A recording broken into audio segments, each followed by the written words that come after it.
out to the west side and let's go have a look at the FEMA containers. And then containers, I call them containers. They're not containers, they are water pressurization systems, and they heat the water too. But perfect for off-grid compounds. These are used in fire camps. They are used in remote locations to provide pressurized water to living quarters and bungalows and things like that.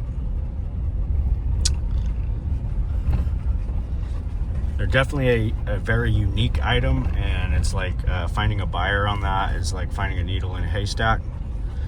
But we've been pretty successful in the past at finding stuff like that and turning it over.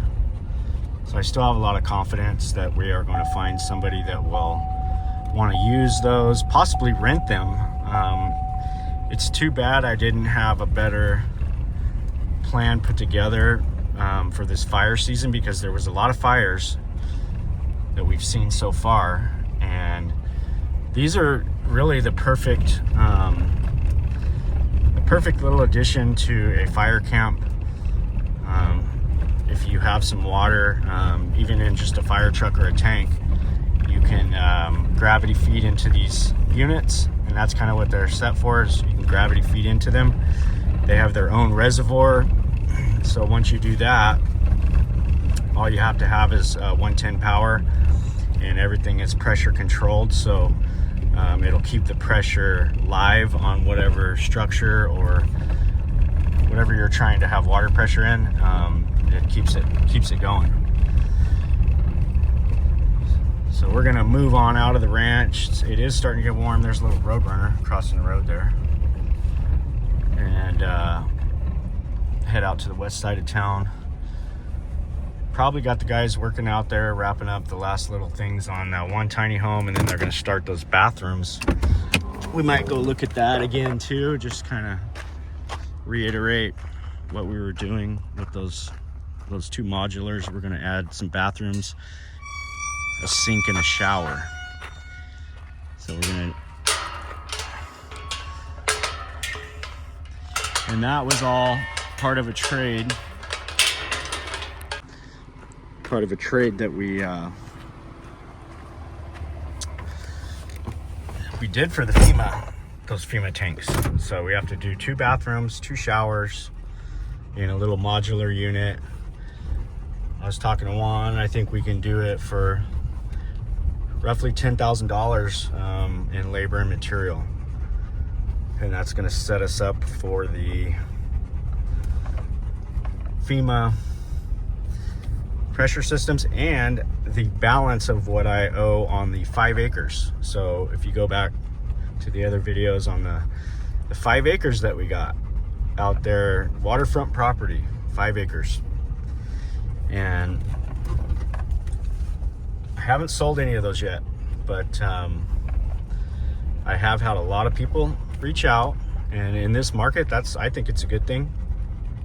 Got 5 acres, 3 lots, 2 1-acre lots and a 2.5, slightly over 1. They're all they're like 1.25, 1.25, and then another 2.67. So it's roughly like 5 acres total, 3 separate lots, and they're right out there by the California Aqueduct. And my offer is $4,000 down, $200 a month. It's a $20,000 piece of property. You get 1 acre for $20,000, which it's a good price. And eventually, I'm not saying tomorrow, but the value will start coming in on those in the next 10 years, because the town is moving westward, and there's already people there's already people starting to put their little homesteads together out there. Some people have 10 acres, some people have a 5 acre. They're bringing their little trailers out, and they're setting up, fencing around their place, and they've got a couple goats out there or something like that. And I mean, the way the world's going, having some properties in these outlying areas is not a bad thing. I don't think it's a bad thing at all. We're making our way back in here. We're gonna head out west. So there's the airport. Looks like a training student going out for a flight right there.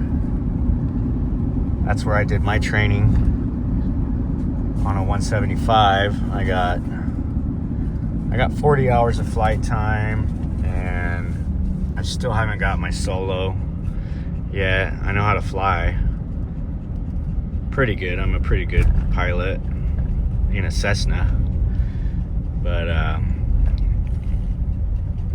I was doing all that training right when COVID started and they shut down our flight schools, so I made the 40 hours right at that time, and I was getting ready to go solo, and that's when COVID happened, and I kind of dropped it for about a year, and I have never picked it back up, and eventually I am going to pick it up. That guy's doing a heavy turn right there. I mean, he was cranked, about ready to stall it out. Those little Cessnas are fun to fly. And I think if I do end up getting an airplane, that would probably be the first one I would get, just to really get my feet wet flying for a couple years in a not a sport plane, something that I could really go through the motions on. And the Cessnas are a very safe plane. You pretty much land those with no power, and almost anywhere. You land them at like 60 miles an hour, so they basically will take flight right around that speed. So you can glide kind of where you want to go. Now if you're crossing over the Sierras, you might not have a lot of places where you can land, but out here in Bakersfield, if you had to, you could land that thing right on the highway here, no problem.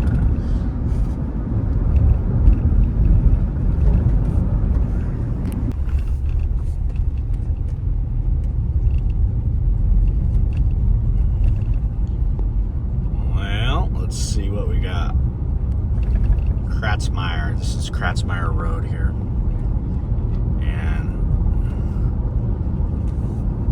This little development here, we've been helping our buddy Ron for several years over here, and it's been pretty impressive to see what he's been able to do, and just kind of let you know that if you got money and you put it to work in the right way, you can do very well. He's got a lot of money, and he's able to build all these for cash and get them all rented out. Even got the little yards rented out over here. We built tiny homes over there a couple years ago, and he's managed to get all of this stuff rented out, and done great with this property. This property could retire somebody like me. And it all started with buying the property, 160 acres, at roughly $600,000 or $700,000 is what he paid for it, and ended up developing the whole entire thing, putting these metal buildings up, and it's been fun to watch, been fun to be a part of. It'd be a lot funner to be participating in it, and that's my goal in the next few years, is to participate in a project similar to this, get some metal buildings up, get them rented. And he's even got them parceled out to where he can sell these 2.5 acre parcel with a 8,000 square foot building, and one building and parcel would recover the entire cost of the whole property that he bought back right after 2020. And who would have thought right after COVID it would have been such a good time to get in real estate? Some people did think that, and they got in, and they're definitely very lucky. Unfortunately for us, we were already in a lot of stuff at that time. We have bought in a few things here and there and done well, but not like some people that went all in. And you know, next time I see a setup like that, if I ever do see another one like that in my lifetime, I know what to do, that's for sure. Okay, I told you I'd show you, and I've shown you before, but since I'm out in the area, these are what we have. We gotta get these moved next week or the week after.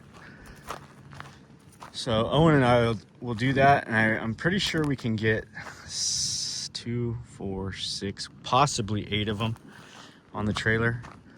Ideally, we want to get 8 and do it in 2 trips, or at least 7. There's 14 of them here. 1, 2, 3, 4, 5, 6, 7. Yeah, there's 14. And I mean, this is what it is. This one's a little messy. It's got the instruction manual. Look at this equipment. I mean, you've got reservoir, heating element, water filter, pumps, everything here. So essentially you're able to gravity feed your reservoir and put out pressure. And these will just set up like right next to your, this can function as basically a water heater and pressure for like multiple, like not just a small amount of water. Like you could literally heat up, like, so these barracks and these fire camps, you know, the one modular is just all showers, and it's got like, you know, 10 showers in it. And what they'll do is they'll connect one of these to that barracks, and then you're able to have hot showers for everyone at the fire camp, or at the house, at the home, or whatever you're doing, you know. So these ones here are a little bit smaller. These are nicer for sure. But what's funny is the platforms on these are not very good. They're junk, and the platforms on these are really nice. So it's like, what do you do there? Do you switch the platforms and have just one really nice unit and try to get a premium price for that, or you just leave it alone and sell them for the best price you can get? These were $25,000 new. So you're looking at a couple $100,000 of equipment here when these were purchased, which is insane. I'm asking $2,500 a piece for these, and just the equipment alone that's inside of them, you have to ask yourself if you could take them all apart and scrap the equipment. It's got control systems, pump systems, but then there again, then you have the labor tied up in dismantling or doing whatever you're going to do with them. And I mean, even these platforms, if they were disconnected from the actual unit, would be a great thing to mount something to that you could pick up with your forks, or you know, use it for anything you wanted to put on some kind of a platform, like a welding machine, for instance, and then you can just grab it right off the back of your truck. So I gotta think, for the trade that we made on these, that we had to have done very well. So there's your inlet right there, and essentially, I'm not really 100% sure how these things work, but they, I mean, these were all spec'd out. I mean, they've got high quality stuff inside of them, and I just have to imagine that that's not an inlet, that's actually a vent. There's the instructions for hooking it up, and I just gotta imagine that the value is definitely here. It's all insulated too, by the way. So all of these panels are insulated, same thing on those. It is a unique buyer that's gonna want this. So finding somebody that can help me sell these might be an option.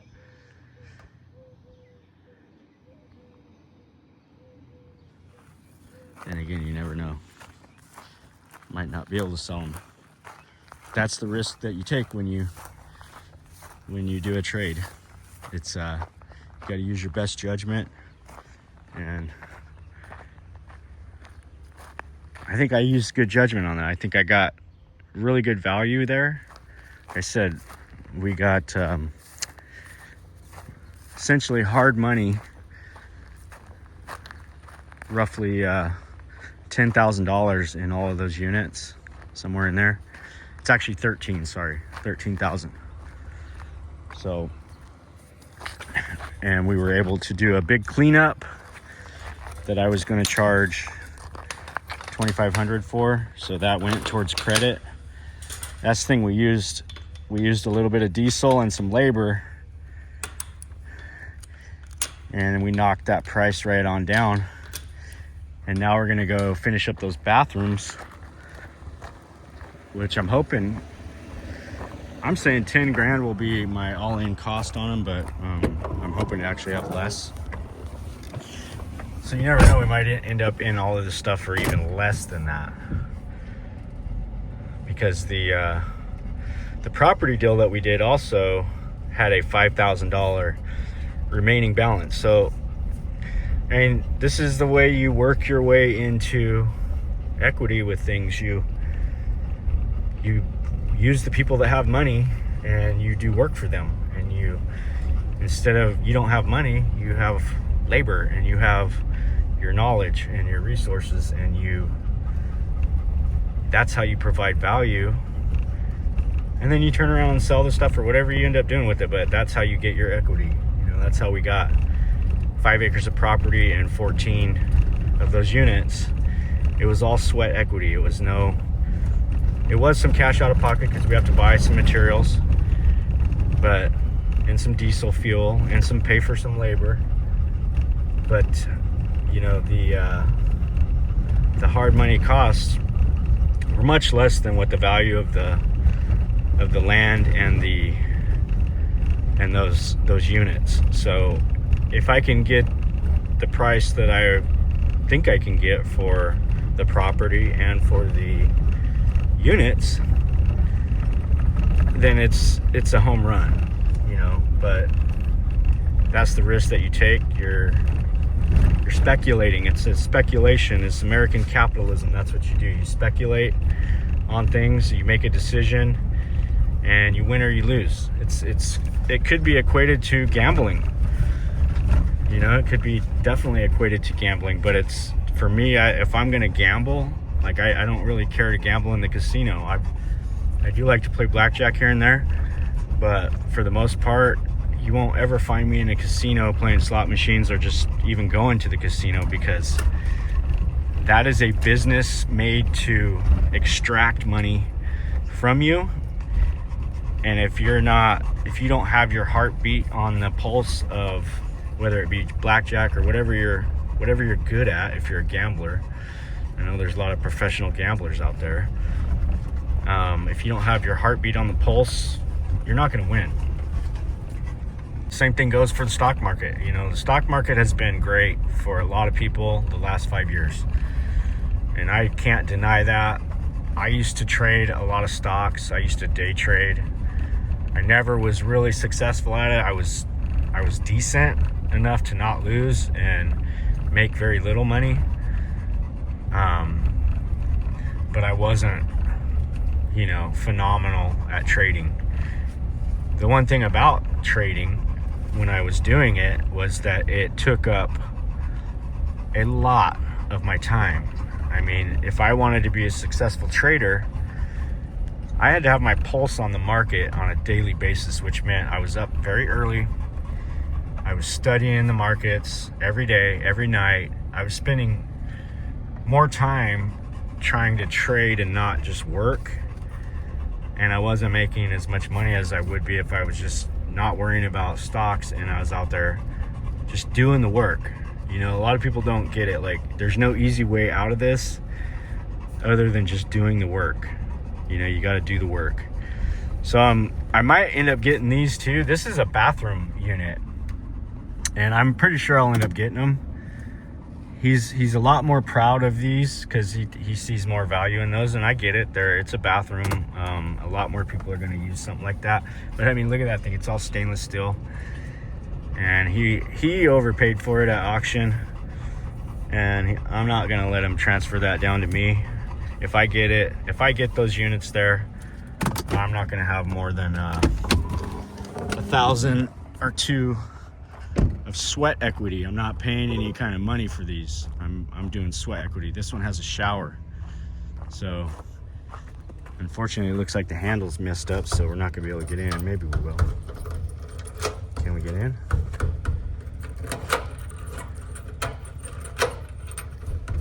Nope, I don't think so. Well, that just made the price go way down. And it's got a toilet and a shower in it.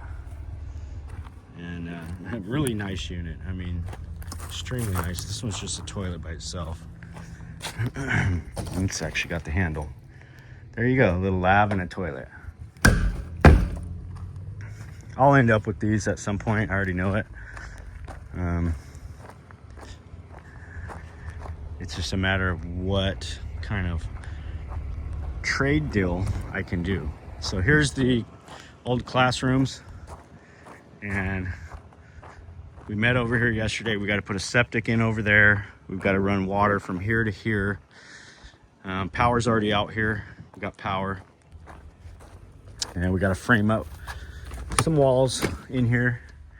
And the bathroom is going, we wanted to go in the corner with it, but that just wasn't going to pan out with all the equipment. There's an air conditioning unit, So we came up with the alternate idea of going right here in the center of the room with that toilet, sink, shower, or sink. Well, let's see. Yeah, no, it's gonna be a toilet, a sink, and a shower. And then in the other unit, same exact scenario. We're gonna do a toilet, sink, shower. And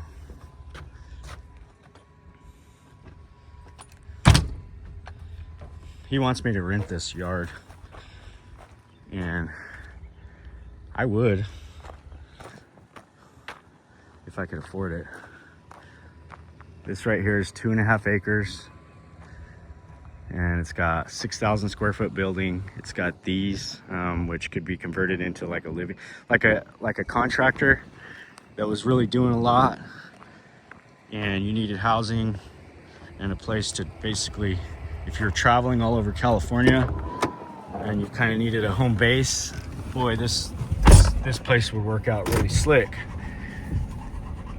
You could, you know, those could be a barracks, and you could let multiple guys sleep there. Everybody starts in the morning right here at the yard, and you're off to work wherever you're going. So here's some more of those bathrooms. These ones are actually hooked up. So I think I said it before, but this was actually a school. This was a school. And so they had the kids out here. It was like a private type school. And I think they got busted on their zoning, and somebody complained or did something. As what normally happens in California, somebody complains, and then the city officials that have to assert their worth, they come out and they tell you what you can and can't do with your property. So that happens a lot. Everybody knows that. This here is 40 acres right here. It's this, all the brown, it goes all the way out. 40 acres of ground that we've been talking about a RV development on this. And I love the idea. I don't know if the zoning will allow for it, but I think it's a great idea. People need places to live that they can afford, and a lot of people are traveling and they're not necessarily a permanent fixture in town. So this would allow for you to come in, you're gonna work for somebody for a year, you come in from out of state, park your trailer, and have a place to crash out after work. And then when you're done with your project or whatever you're doing, you move on. I think it'll do really well. So we are going to explore the idea of doing it on a shoestring type budget. It's not going to be it's going to have to be done for very cheaply, or else the owner's not going to do it. And I get it. Like, he's already making so much money on these buildings, they're all rented out, and this place it basically prints money every month. And you know, why would you pour in a bunch of money into a speculation that you don't know 100% is going to work? I think for sure it would work. I feel like 100% it would, as long as you did it right. There's no reason that it wouldn't work. But so that's the next trade opportunity that we're working on. We'll definitely keep you posted on how it goes. I'm pretty confident we're going to do well. And as I start selling things, and if I ever start selling things, I'll let you know the tally of how well we actually did with all of it, you know, because I think we'll do good.